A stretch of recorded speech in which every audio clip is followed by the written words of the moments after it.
Poon Lim détient le record du monde du temps passé à survivre sur un radeau de sauvetage en tant que naufragé à la dérive en mer. Poon Lim, il est né sur l'île chinoise de Hainan le 8 mars 1918.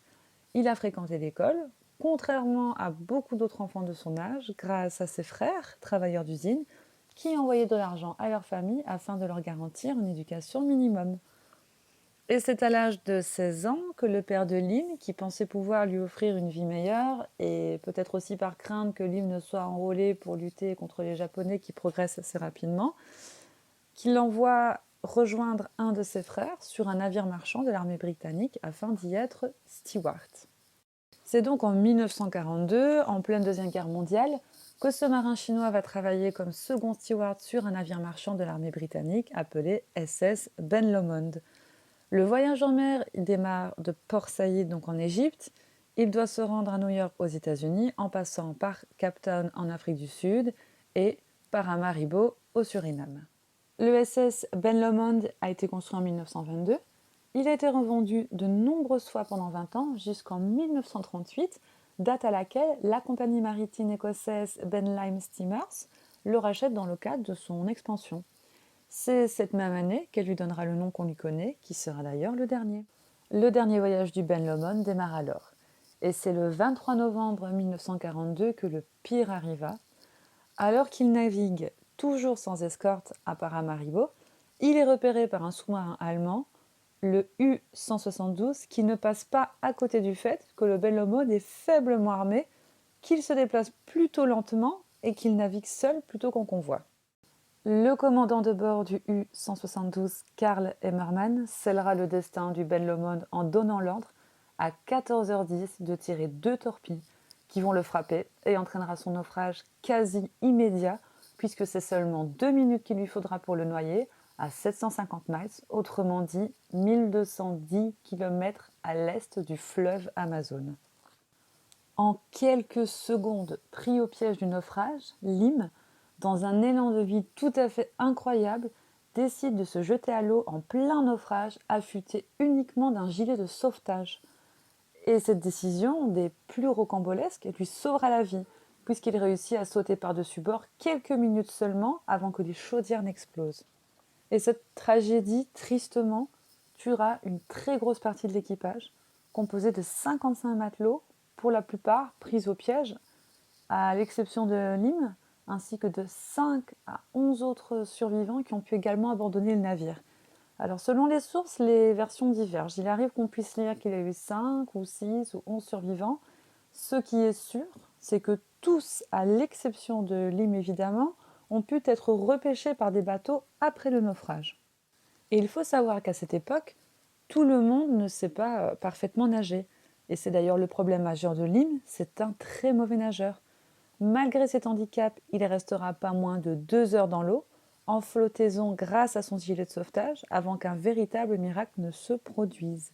C'est en plein milieu de l'eau que va apparaître devant lui un radeau de 8 pieds, ce qui équivaut à 2,40 m.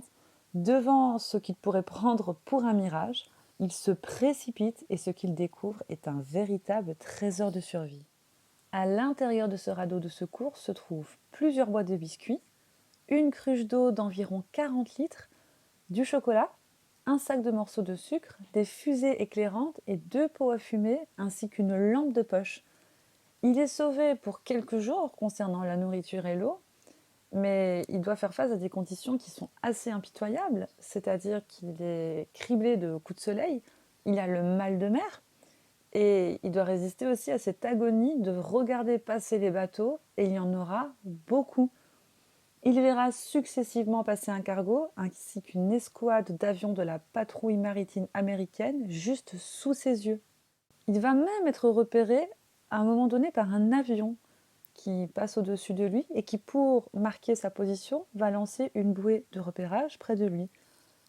Ceci dit, une grosse tempête arrive, la bouée va migrer, le radeau va migrer et on va complètement perdre sa trace. Alors, Lim, il est intimement persuadé que si personne ne lui vient en aide malgré ses nombreux passages, c'est parce qu'il est chinois et que dans le contexte des années 40, il pourrait être pris pour un japonais et donc un ennemi. Cependant, d'autres théories subsistent, quant au fait que personne ne l'ait secouru plus tôt. La plus connue est celle qui met en avant une stratégie de guerre sordide. En effet, il était commun qu'un U-boat offre des survivants factices, donc qu'on prenait sur des radeaux abandonnés, pour tendre une embuscade à leurs ennemis venus en aide aux rescapés et les attaquer à leur arrivée. Durant les premiers jours qui ont suivi le naufrage, il va se maintenir en vie grâce aux victuailles du radeau, mais rapidement, sa réserve s'amoindrit. À partir de là, il faut qu'il trouve une solution afin de ne pas mourir de famine et de déshydratation. Les conditions de vie sur le radeau sont évidemment extrêmes. En plus de cela, il est angoissé à l'idée de tomber à l'eau puisqu'il sait à peine nager, à un tel point que par sécurité, il attache une corde du radeau à son poignet. Imaginez l'angoisse d'être sur un radeau échoué en pleine mer, sans savoir pour ainsi dire nager. Afin de se nourrir, il a eu recours à une grande ingéniosité, allant de la pêche à la collecte d'eau de pluie, à la capture d'animaux marins et même jusqu'à la capture d'un requin. Voici d'ailleurs quelques-unes de ses précieuses astuces. Pour récupérer et canaliser l'eau de pluie, il utilise la toile de son gilet de sauvetage. Pour créer de petits hameçons, il se sert d'un fil dans sa lampe de poche. Pour réaliser des hameçons de plus grande taille, il utilise des clous qu'il récupère dans des lattes de bois du radeau lui-même. Pour faire sa ligne de pêche, il utilise une corde de chanvre. Et enfin, en guise de couteau, il utilise un morceau d'une des boîtes de biscuits qu'il a façonné. Ces outils rudimentaires lui permettent, lorsqu'il capture un poisson, de le couper et de le sécher sur sa corde de chanvre au soleil. Tout cela lui permet de pêcher dans un premier temps, mais il n'est pas au bout de ses peines. Un jour, une tempête le frappe, ce qui lui fait perdre tout son poisson et souille son eau potable. Lim, pourtant extrêmement affaibli par sa condition, redouble d'efforts et trouve une fois encore une solution. Il a l'idée d'attraper un oiseau marin à main nue et y arrive. Il est incroyable. Et c'est d'ailleurs en buvant le sang de celui-ci qu'il sauve ses jours, puisqu'il est déshydraté et dangereusement proche de la mort. Se nourrir des oiseaux est une solution viable, mais qui ne tardera pas à le mettre dans une situation bien pire encore. Puisque le sang et les restes d'oiseaux qu'il jette à la mer commencent à attirer les requins, ce qui fait naturellement fuir les poissons. Plus de pêche donc.